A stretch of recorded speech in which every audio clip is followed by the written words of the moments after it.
Everyone, welcome back to Pine Hollow Auto Diagnostics.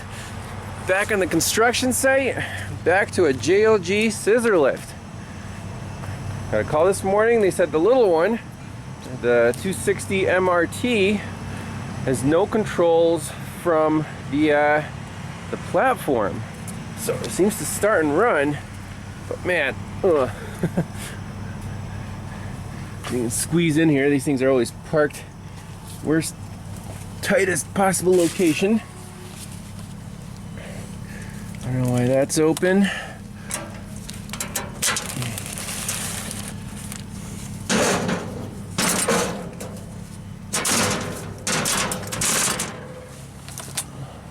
See if we can squeeze in here. Wow. Okay, so platform controls. See if it starts from the ground.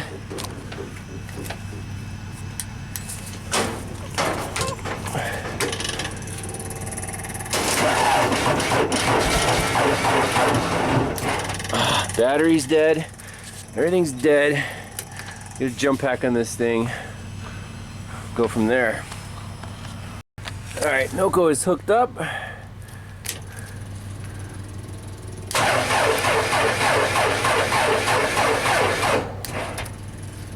Oh, come on.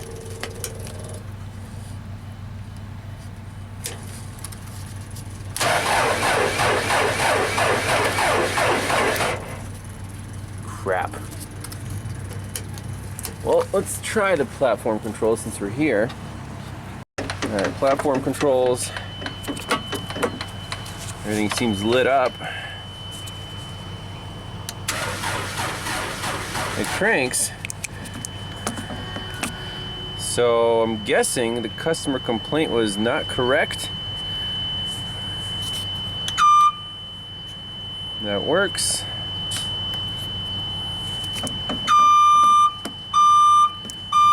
So I don't think the complaint is with the platform controls. It just doesn't start. Alright, let's try again here.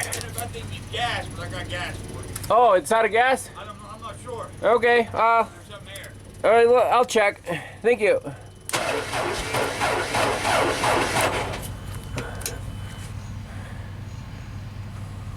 I almost heard it. It cranks kind of slow. I don't like that. I'll check the gas. It's got gas in it. Come on, come on. Damn. So I managed to stretch some jumper cables from the XL7. Let's see here.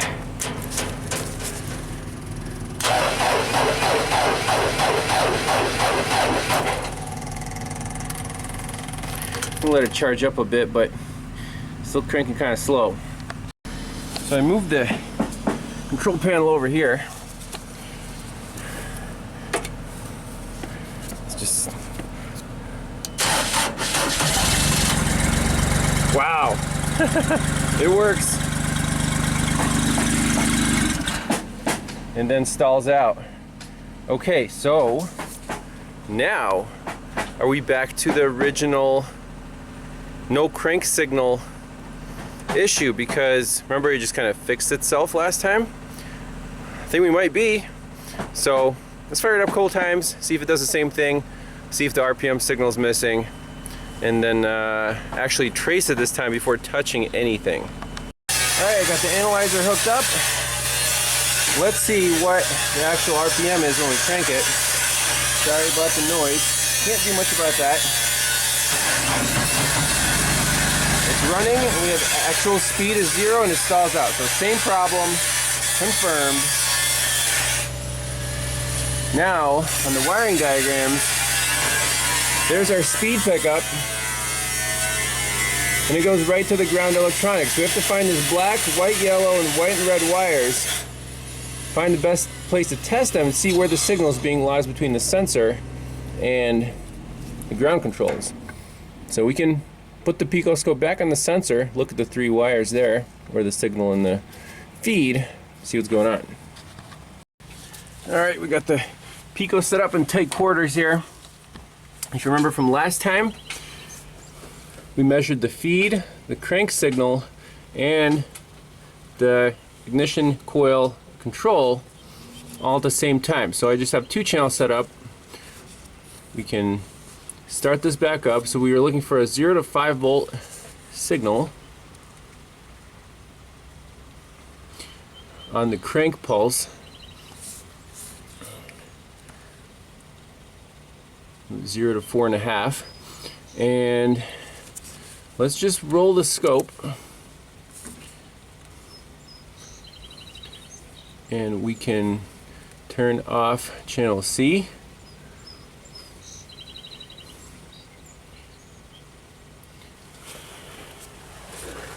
So right now the key is in the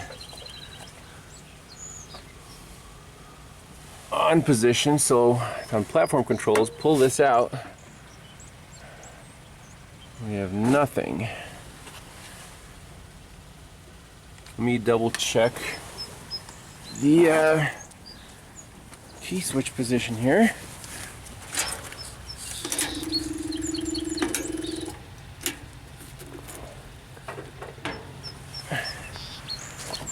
Is there analyzer live? No. Why is our platform controls dead now? Crap. Well, let's try to start it from the ground controls. That's a variable. Maybe they weren't kidding about the platform controls being down.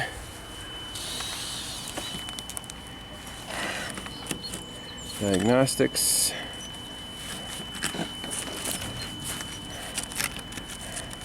Engine. Alright, so we're going to look at engine speed. Scope is running. We definitely have a good feed. We don't know if we have a good crank signal, but start it up and see.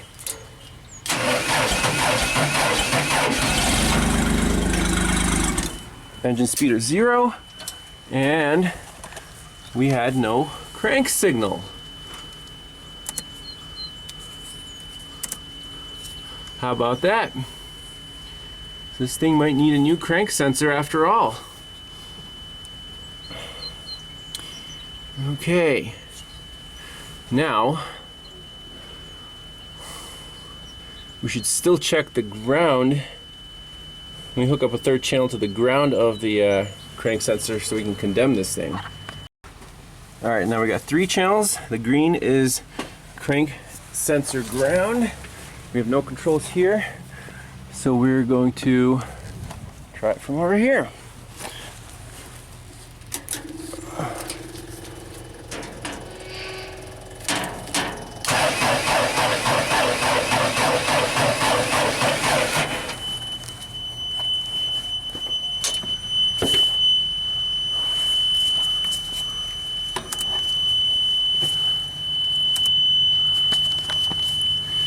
Okay, so my question is the ground too elevated, or is that okay?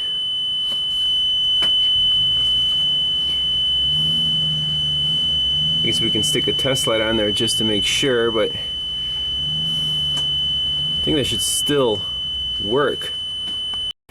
Okay, so I actually just got it to start and run off camera, and the ground looks fine to me. We have absolutely no crank signal. It's stuck at 3 volts, I guess.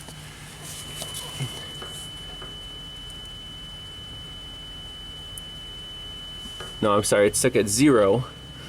Our feed is definitely good. 11.3 volts, and the ground is good. So this crankshaft position sensor is toast. Now, what about the lack of platform controls? We still have to diagnose that before leaving this thing and ordering a new crank sensor.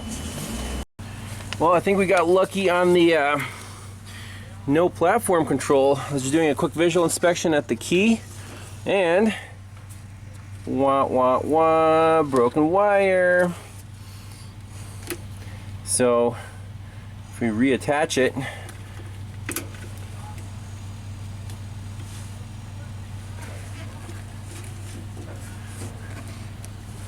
let's get the platform over here. Platform box. Pull the key out, reattach the wire, and we got action. Sweet. I like it. The lights are on. Disconnect the wire. No beans. So quick and easy fix on this one. But we're gonna need to order a crankshaft position sensor. No question about it. So this time it actually acted up. We caught it in the act with no intermittent back and forth problems. So quick and dirty here. Got the wire stripped back. Got some shrink wrap on there. We're just gonna solder this sucker right back on here.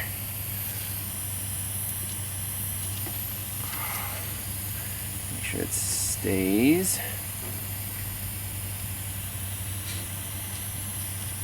Like so.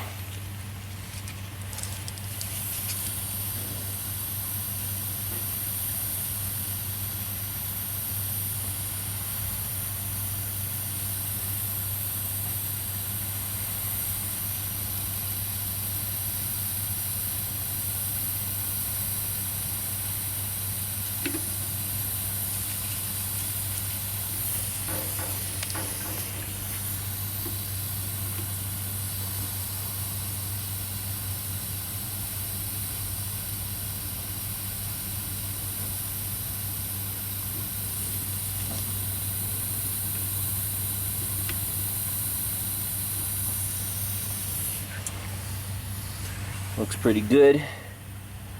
Solid.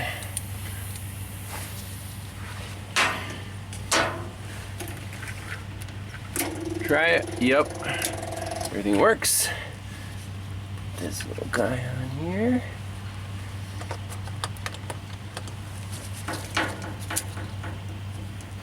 Quick and dirty field repair.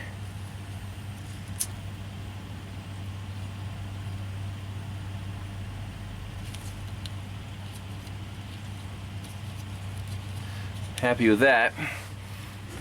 So we're done here.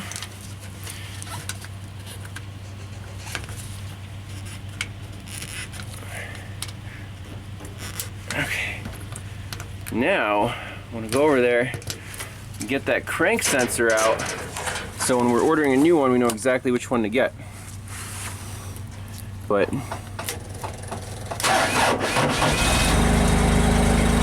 actually starts and runs, the battery's charged up somewhat, and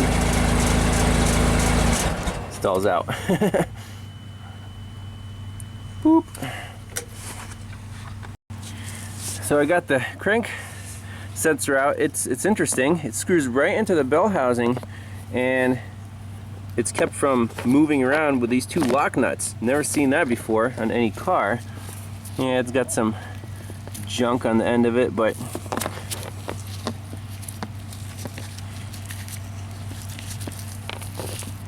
I say it's toast. We could, you know, it's an adjustable gap. You can screw it in as far as you want until it touches the flywheel, but you know what? It's got to be replaced because it worked for so long, then it was intermittent, and now it's completely broken. So there's a part number. Let's get one, pop it in.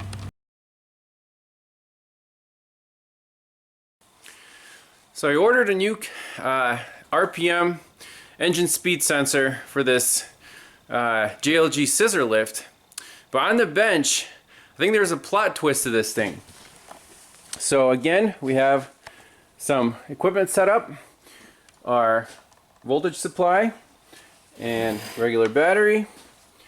Here's our sensor, here's the scope. So what are we trying to do here? So we want to power up the sensor, 12 volts from the battery, and using the power supply, I would set at 4.5 volts through a 4 kilo ohm resistor going to the signal wire. and the scope is spliced in right here so we can monitor the signal. How does this thing behave? Let's take a look. So whenever I swipe this thing by a metal surface like this vise, hey, we're getting activity and it looks perfect. Look at that. And it's interesting to note that this thing can latch either in the low state or in the high state. See, it's away from metal, it's latched in the high state. I swipe it once, latched in the low state. And if I keep going back and forth, we get our RPM signal. So, is this sensor bad? That's my question. What are the other variables? There's actually two. Can you think of them?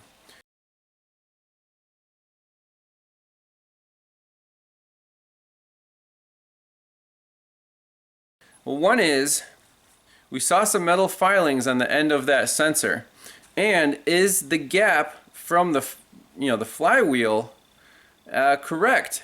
Is it picking up the teeth there? So that's one variable. The second variable is, hey, the computer sends out that 5-volt, a constant 5-volt on the signal wire, and the sensor actually pulls it to ground. That's the way it works. It's a pull down sensor. We didn't verify that on the machine, because if it was pull up, then obviously we call the sensor, or potentially the gap. However, that's another variable. With the sensor unplugged and the key on, we should have 5 volts on the signal wire. I did not check that. Now I'm kicking myself for it, because this sensor could have been pulling down the signal and just not picking up the teeth. Because right now, as far as I can tell, the sensor's doing what it should. And, ordered the sensor, but hey, the construction company's waiting. Their work is standing still. Is this a no parts required fix? I mean, I'm really surprised that it works that well. If we just power up the sensor and turn this thing off, we'll just stay at 0, and I mean, I can even disconnect it completely here. Let's just unplug it.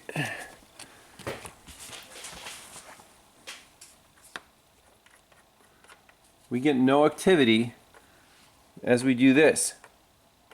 Okay? So it needs this 5-volt feed on the signal wire coming from the computer. What if we turn it down to like 3.5? It still works. So it's a pull down.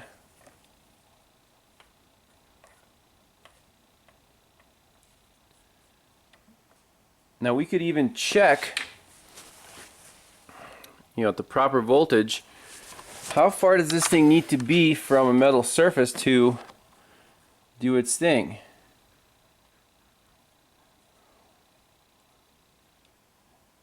Apparently it can be pretty far away. You can see there's a magnet in there. It's kind of pulling the little handle. But man, this sensor seems to be working fine. You can wiggle the wires around.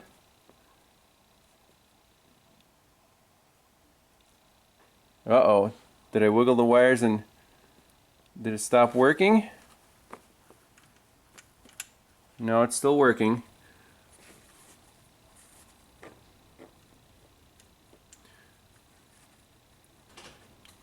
So, man, in this case, it's not clear cut. The sensor does not appear to be bad.